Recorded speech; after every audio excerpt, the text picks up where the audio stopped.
Professor Aris Rosen felt the cold sting of betrayal when his brilliant protégé, Liam, chuckled dismissively as Liam's partner Julia publicly erased Dr. Rosen's name from a critical research paper during a presentation on their new corporate venture. Dr. Rosen, who had poured his life's work into mentoring Liam and funded their startup, Apex Innovations, with his life savings, stood there, a ghost in his own laboratory, realizing he had become professionally invisible. After signing the final papers that effectively transferred his lab's patents to the new corporate entity Liam and Julia formed, Dr. Rosen found solace in dismantling his old study. Tucked away beneath a prototype of his unfinished perpetual energy cell, he found a sealed data chip. The encryption was complex, but the signature was unmistakable, his late mentor, Dr. Monica Vess. The message, recorded years ago after Vess's own controversial patent dispute, was stark. If they try to bury your legacy, Dr. Rosen, do not let them define your worth. Reclaim your intellectual sovereignty. Before we pull back the curtain further on this saga, tell me, where are you watching from? And if you crave more tales of those who refuse to be outsmarted, please hit that like button and subscribe. Also, don't forget to ring the bell so you know when the next video drops. Dr. Rosen's new office was an unused server room, tucked away from the main labs at Apex Innovations. It hummed with the stale scent of old electronics. Julia had emailed him project collaboration protocols, a neatly bullet-pointed, color-coded document outlining his new limited access. Data access after 10 p.m. requires special authorization. No unscheduled access. Limit experimental energy output to avoid grid interference. It ended with a cheerful company logo. Liam had given Dr. Rosen a quick, almost apologetic nod, muttering, "Julia just likes structured and controlled workflows." Dr. Rosen felt like an old machine on a test bench, waiting for decommissioning. During a force-team lunch, Julia casually suggested it would streamline patent transfers if Dr. Rosen could clarify a few things legally, nothing major. Just standard intellectual property rights assignments.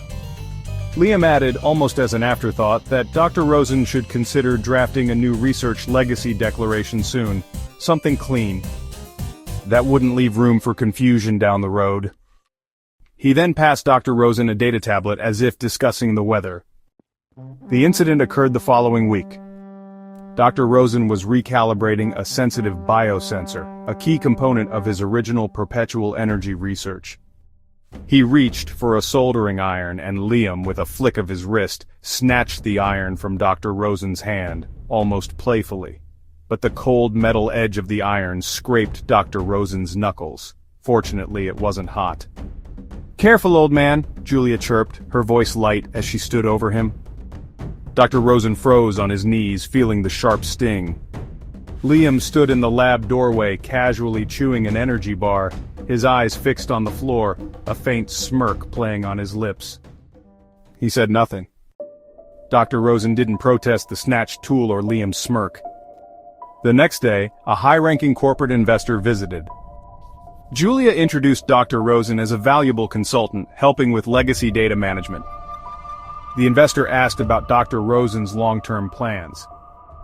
Julia interjected, "Oh, Dr. Rosen is just overseeing the archives while Liam scales up our new patented project. He keeps things running down there. Just a quiet data manager tucked away in the archives." Dr. Rosen offered a practiced public smile. Later in the server room, he opened his encrypted log and wrote, "They are not only being cruel, they are also being efficiently opportunistic at my expense. And I am being systematically erased." An anonymous digital file arrived embedded within routine system updates. It was a small, encrypted data packet disguised as a software patch. Inside, a compressed image file, two hands shaking. A digital note that read, "Dr. Rosen, thank you for always explaining the cosmos to me when no one else had time. I wish I could learn more from you." It was from Maya, the young intern, coded carefully to bypass system surveillance.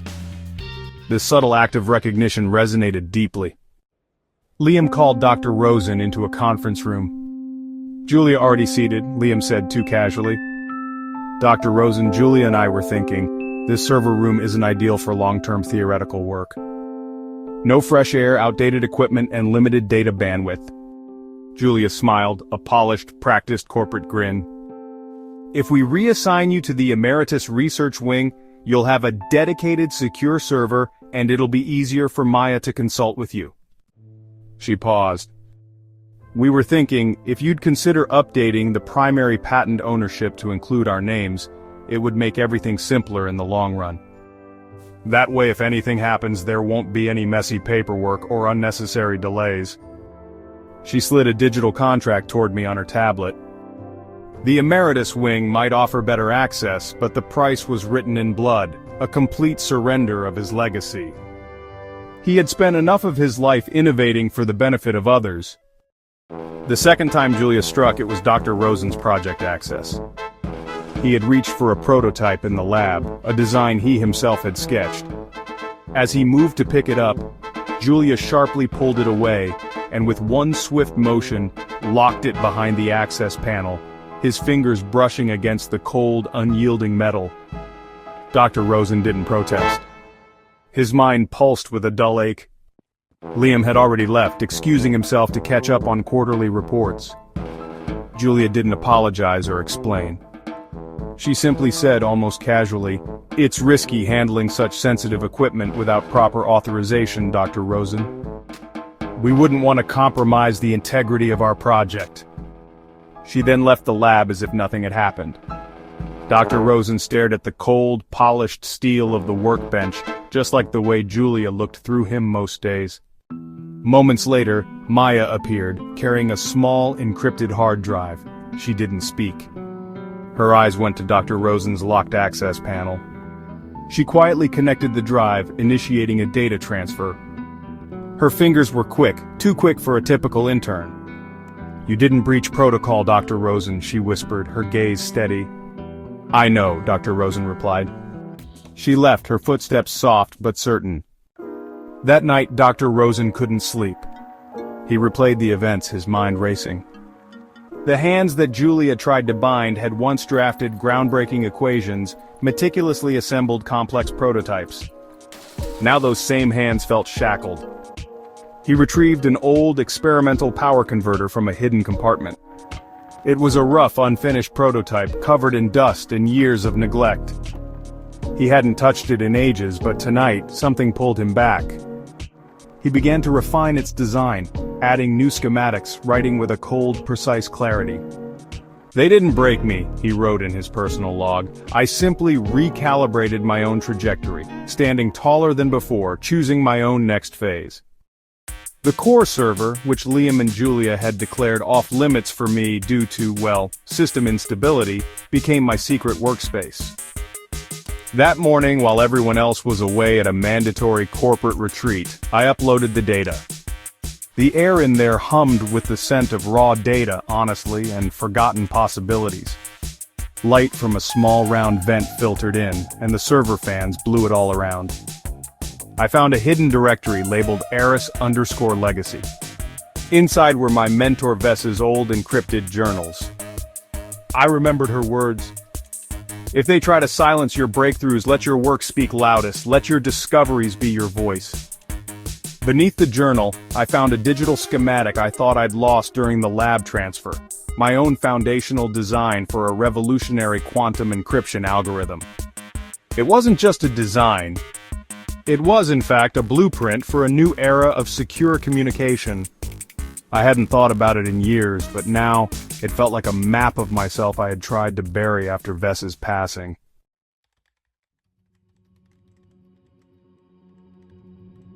I pulled up a blank code editor. I didn't really think I just coded, "I'm not building for profit anymore. I am building what is real, for those whose ideas are stolen, for those labeled obsolete, for those who vanish inside their own institutions." My code became tighter, more certain. That night, Julia commented on my late hours. I smiled faintly and told her I'd been tidying up old data files. Later, in the quiet of my server room, as if a server room was quiet, I opened my personal workstation. The password was still my old lab's project name. I created a folder titled Project Renaissance. I scanned my refined quantum algorithm into it, then copied the original patent filings for my first breakthrough. Just in case. No one would know what I was building yet, but something had definitely shifted. I was no longer waiting for recognition. I was a scientist in motion, reassembling the broken pieces of my intellect in the quietest part of the corporation, preparing for something far more impactful than resentment. Tomorrow, I thought, I will make a connection. And the day after I will begin again, not to escape but to reclaim. It was still dark when I powered down my hidden workstation. I moved silently, every keystroke deliberate, storing my data on a removable drive. Then I securely wiped the machine. Downstairs I paused by a display. I realized I was done here, and for the first time I recognized who had been hiding under all those layers of corporate protocol. I straightened my lab coat, slid my hand across the cold glass of the server room, and took one last step towards the exit. The moonlight touched the lobby desk where Julia's protocol log hung, project sync, daily status, Liam approvals. I gently removed the log, folded it, and dropped it into a secure shredder. As he opened the main doors, a soft beep behind him made him turn. Maya. She stood at the edge of the hallway, her small frame cloaked in a lab coat, eyes wide but calm. She didn't ask anything. Instead, she stepped closer and held out something small, a USB drive, adorned with a circuit schematic. It read, "One idea at a time." Dr. Rosen took it slowly, pressing it between his fingers. His voice caught, so he just nodded. She stepped forward and hugged him, a quick but fierce embrace. Then without a word, she turned and walked back toward her workstation. Dr. Rosen stood for another breath, then stepped out into the quiet corporate park. The sky was just beginning to pale with dawn. He walked to the public transport station, his carry-on bag rolling softly. He didn't feel nervous or guilty, just clear. On the train, he pulled out the encrypted drive. He set Maya's USB on the top. When the train turned out of the industrial complex, he looked back once to mark it done. He didn't belong in that institution anymore, not in the server core, not in the archives, not in the margins of someone else's research.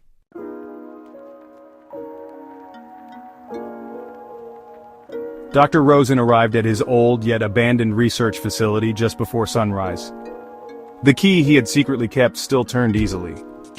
It smelled of forgotten ambition and ozone. The original lab's logo still faintly adorned the entrance. He stood in the empty space, his bag beside him. He opened the main server room. The old racks were still intact, the computers old but still functional.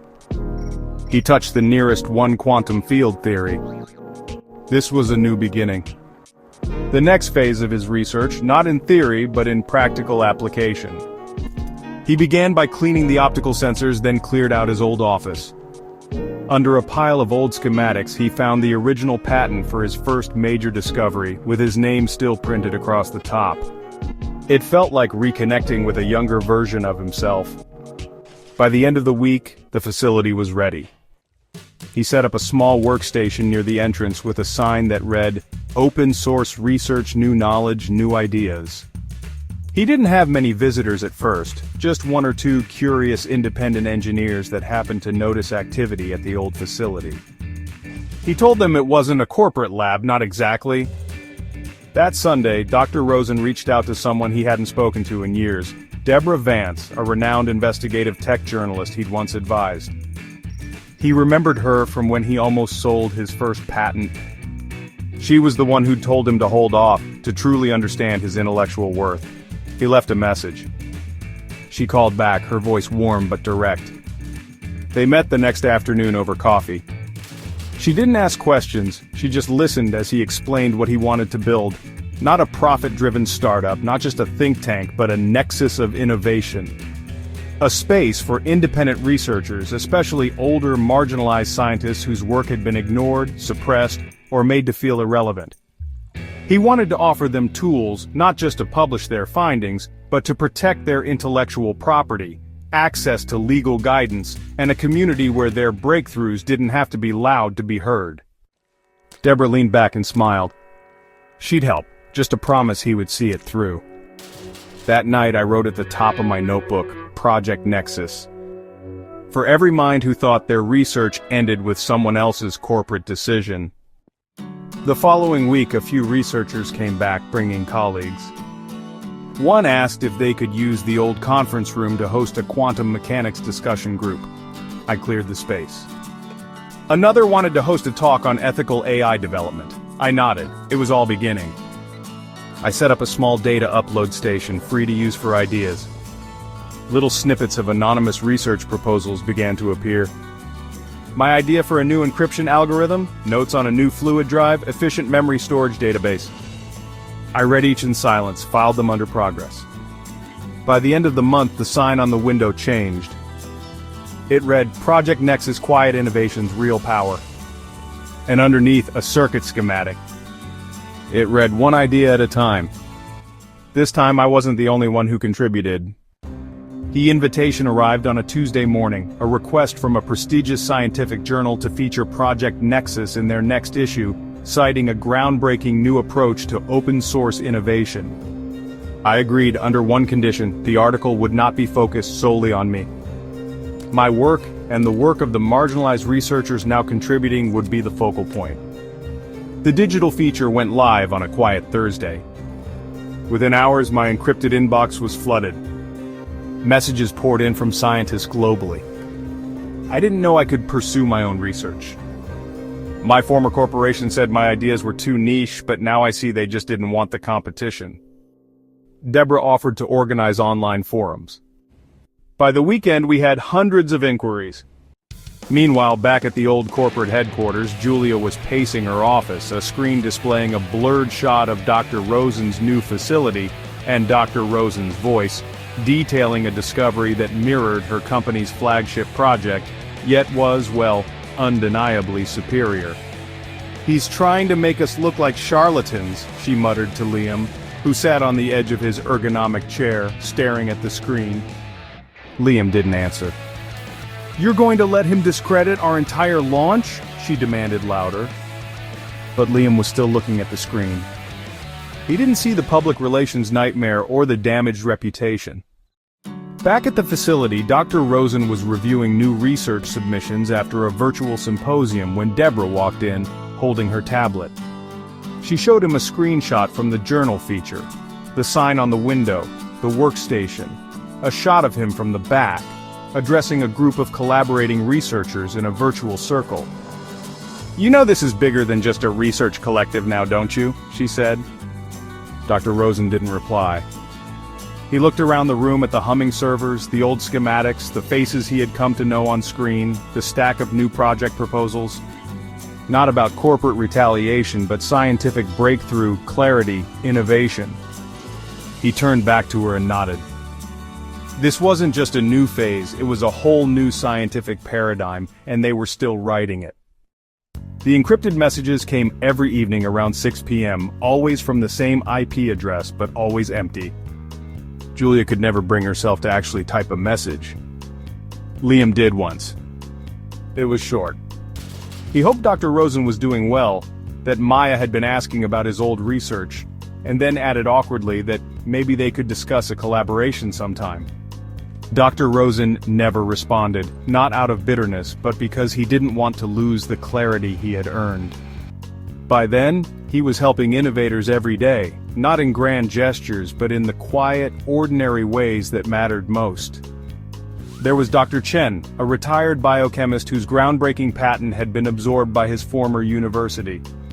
There was Miss Anya, a brilliant data analyst whose algorithms were routinely credited to her male colleagues. And there was Dr. Kim. Dr. Kim had come into the Nexus on a cold Tuesday. She barely spoke English and clutched her worn research notes like they were solid gold. Deborah offered her coffee and I sat with her near a workstation in the back. It took a while using simple diagrams and gestures, but eventually I understood. She had been an aerospace engineer in a rival country years ago. Her son, now a top executive, had brought her to his company, promising her a prestigious role. She had developed a unique propulsion system, only for her son to deny her access to her own data, claiming it was for national security. Now she wanted to publish but had no official recognition, no secure files. That afternoon, I didn't return any corporate calls.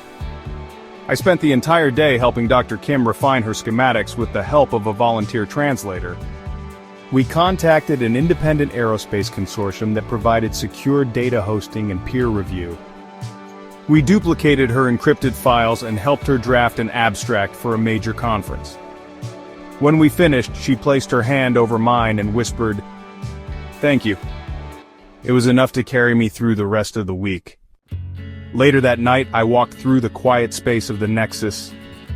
A group of scientists were refining visualizations for their next presentation. Deborah was sorting through a stack of published papers. I paused by the front display, where we had a small exhibit of groundbreaking, often overlooked independent research. In the center sat a copy of The Quantum Renaissance, my own new publication, not for sale, just a reminder that I had made it out, that others could too.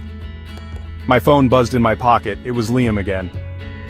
This time I didn't even look at the message, not because I didn't care, but because I was already exactly where I was supposed to be.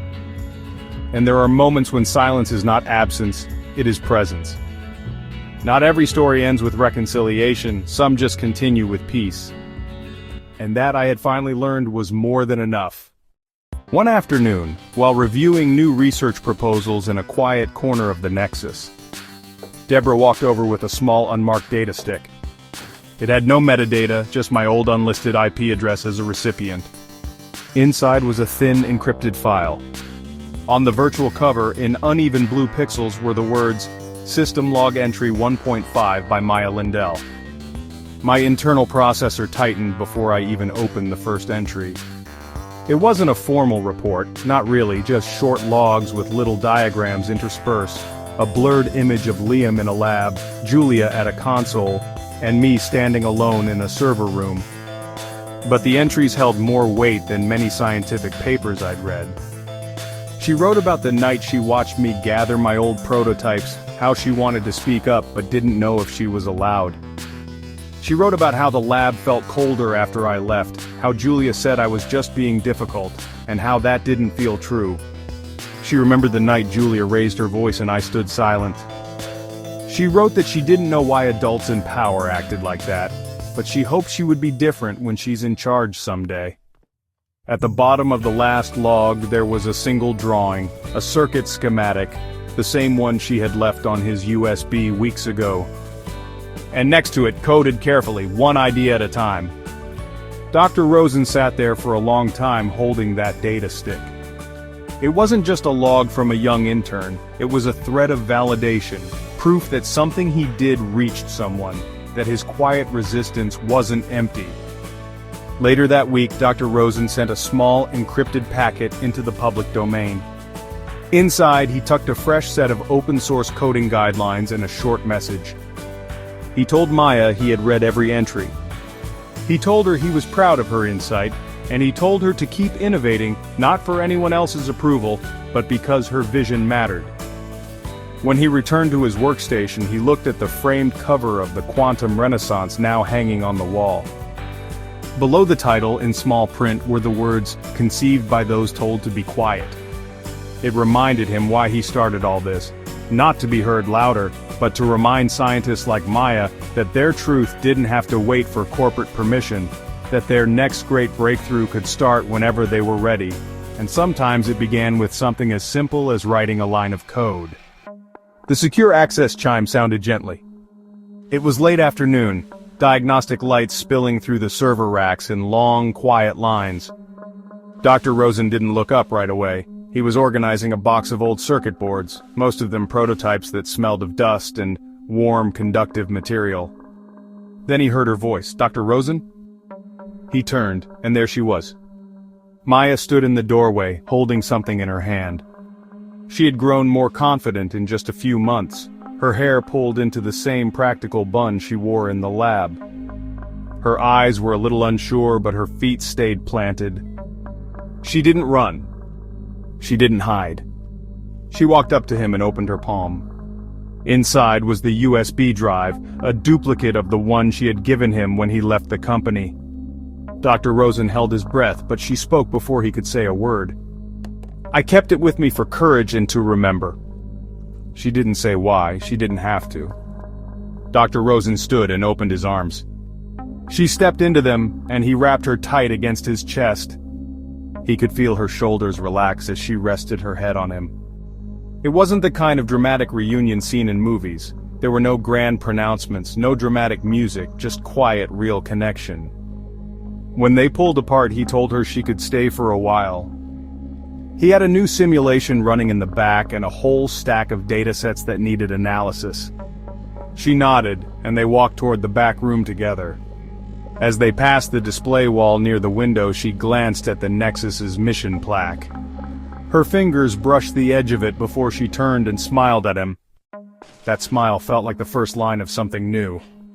As they settled into the afternoon, Dr. Rosen realized this phase wasn't ending at all. It was simply turning a page.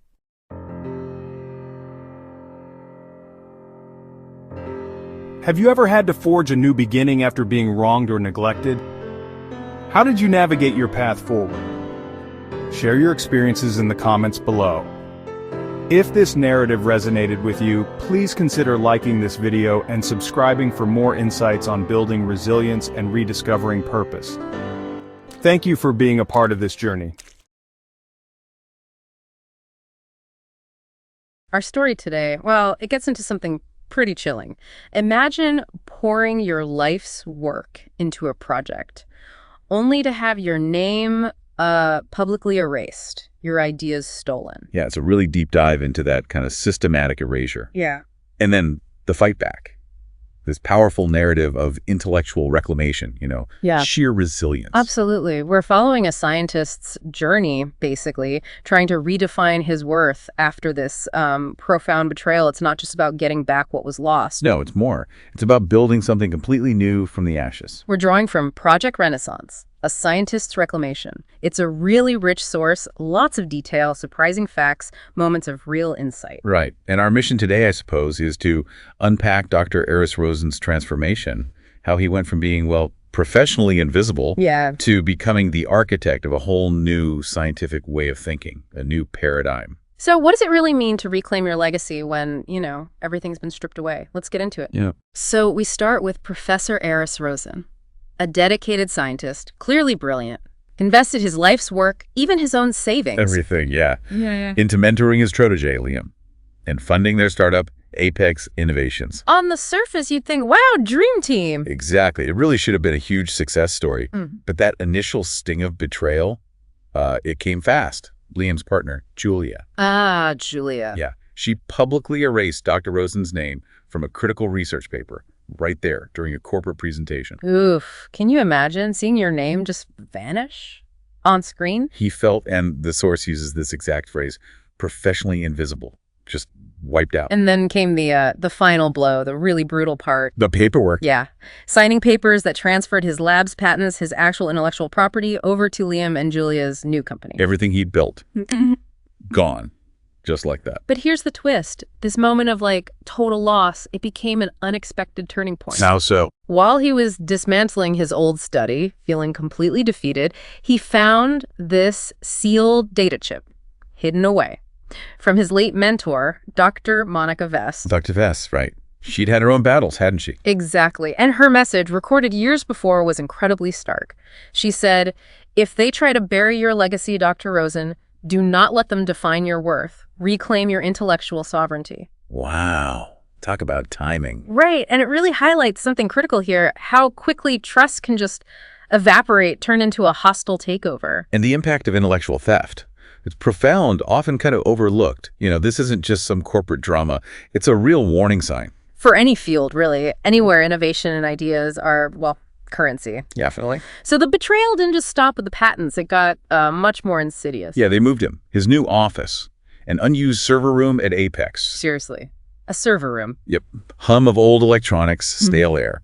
A very clear physical symbol of his marginalization. And then came Julia's project collaboration protocols. It's professional, right? Deceptively so. These weren't just guidelines. They were meticulous rules outlining his new severely limited access.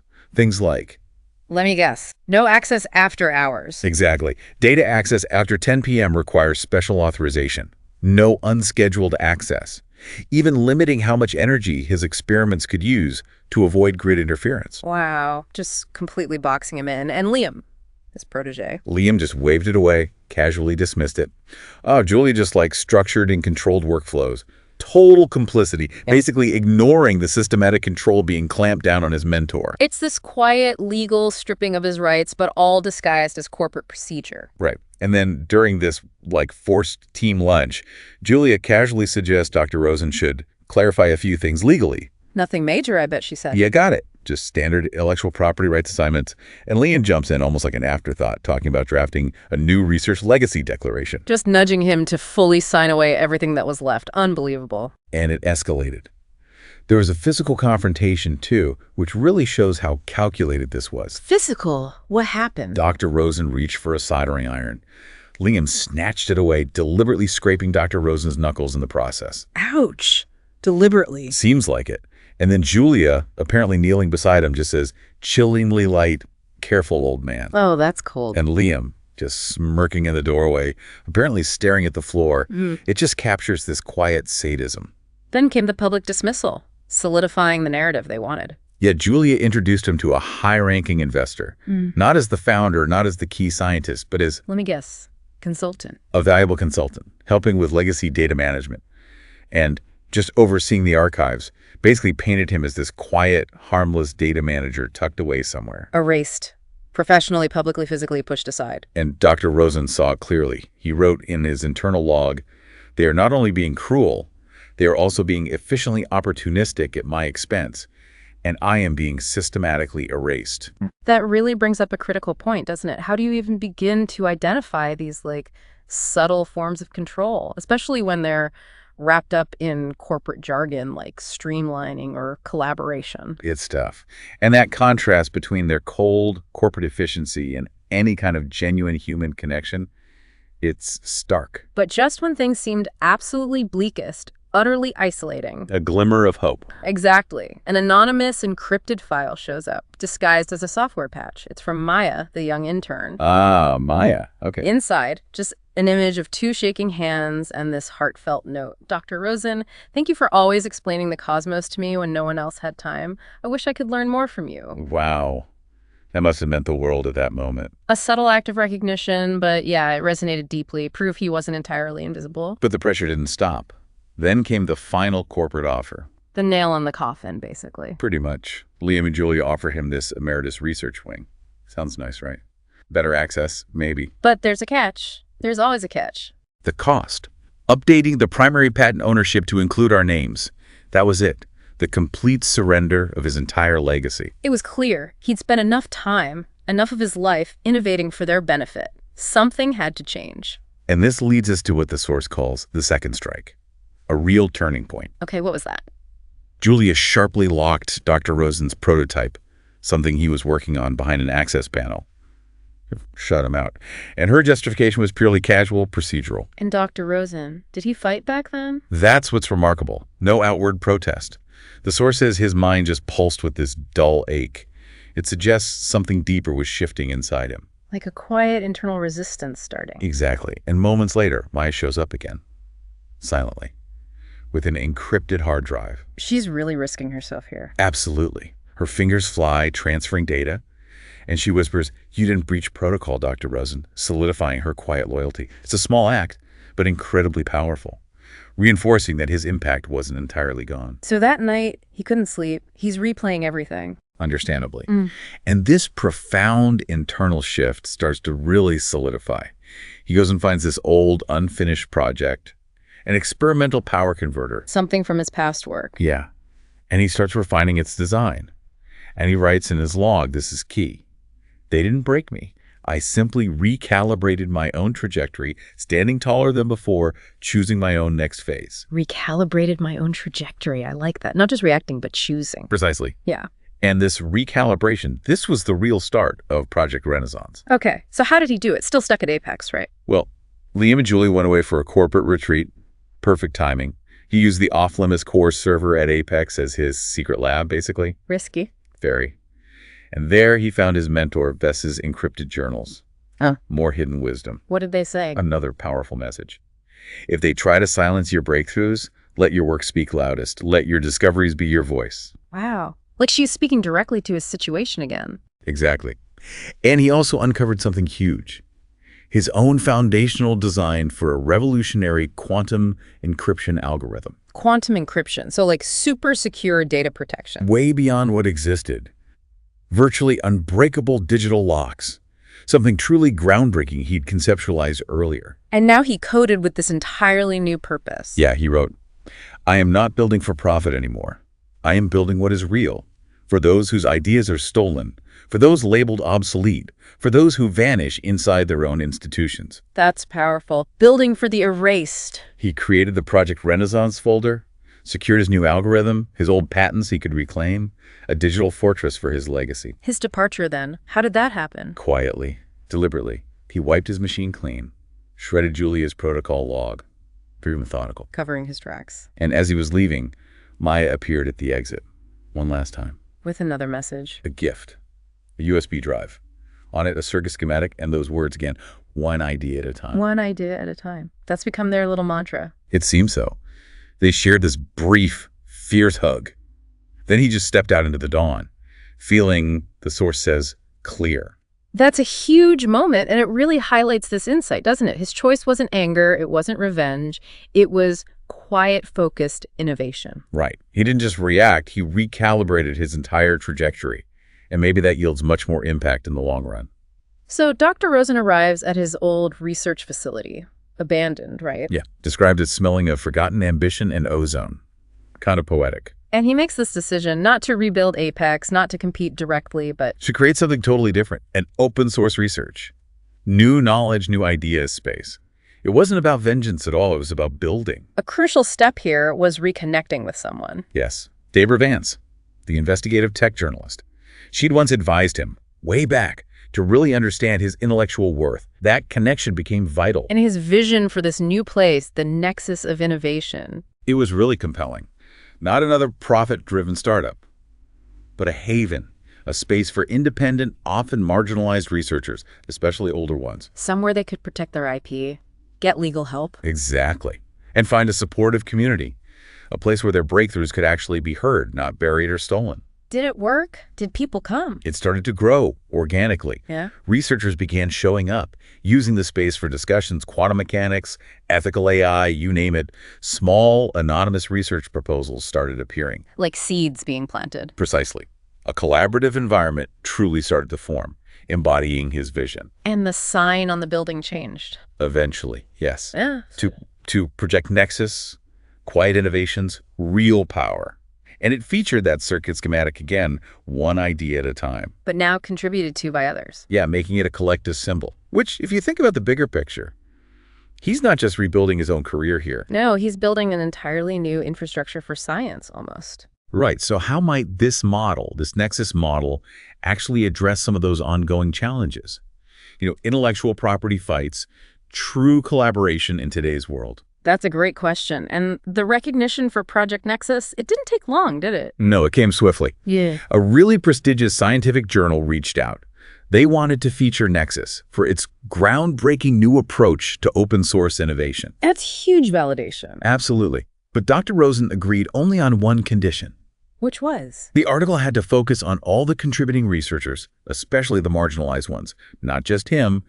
He didn't want the spotlight solely on himself. Consistent with his mission, classy move. Totally. And the global response. Once that digital feature went live, it was immediate, overwhelming. What kind of response? His inbox just flooded. Messages from scientists all over the world, things like, I didn't know I could pursue my own research, or my former corporation said my ideas were too niche. Hundreds of inquiries poured in. Wow.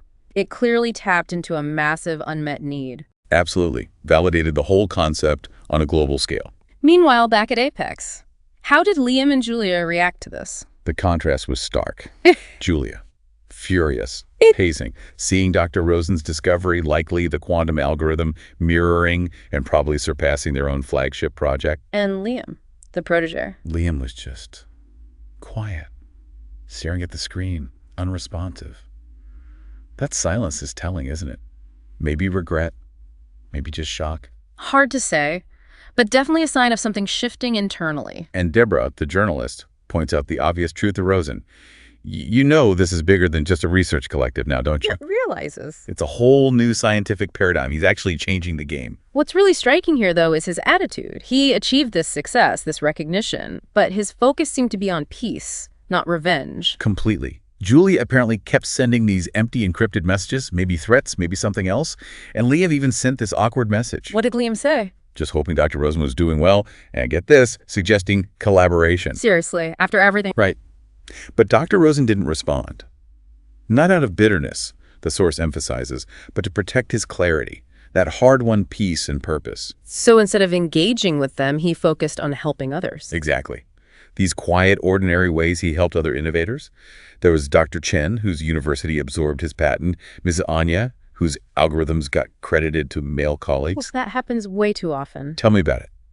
And Dr. Kim, an aerospace engineer. Her own son denied her access to her propulsion system data after she left the family company. Heartbreaking. And Dr. Rosen helped her. Dedicated time to her, refining schematics, securing her data, helping her draft an abstract. Her simple thank you apparently meant everything. It highlighted the real impact of his quiet work. And his own publication, The Quantum Renaissance. It's displayed at the Nexus, prominently, but not for sale. Why not? As a reminder, a symbol, that he had made it out, that others could too. It really shows this powerful choice, doesn't it? Moving past deep betrayal, channeling that energy not into resentment, but into building something positive, something collective. Yeah. What does it actually take to do that?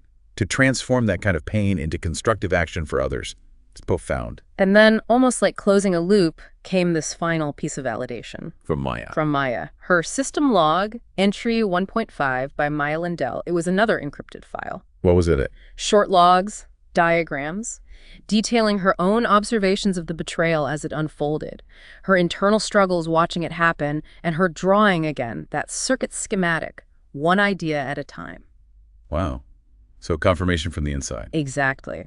It gave Dr. Rosen, the source says, a thread of validation, proof that something he did reached someone, that his quiet resistance wasn't empty, proof his mentorship mattered. That's incredibly meaningful. Yeah. How did he respond to Maya? He sent her an encrypted packet back, open source coding guidelines, a message praising her insight, her courage, urging her to keep innovating. Passing the torch in a way. Kind of, and reinforcing the whole mission. The framed cover of the Quantum Renaissance at the Nexus, it has the words, conceived by those told to be quiet. Perfect. Just perfect. Their reunion, when Maya eventually visited the Nexus, sounds really poignant. How so? She'd clearly grown more confident, and she still had that USB drive he'd given her back when he left Apex. The one with the schematic. Yeah. She said she kept it for courage and to remember.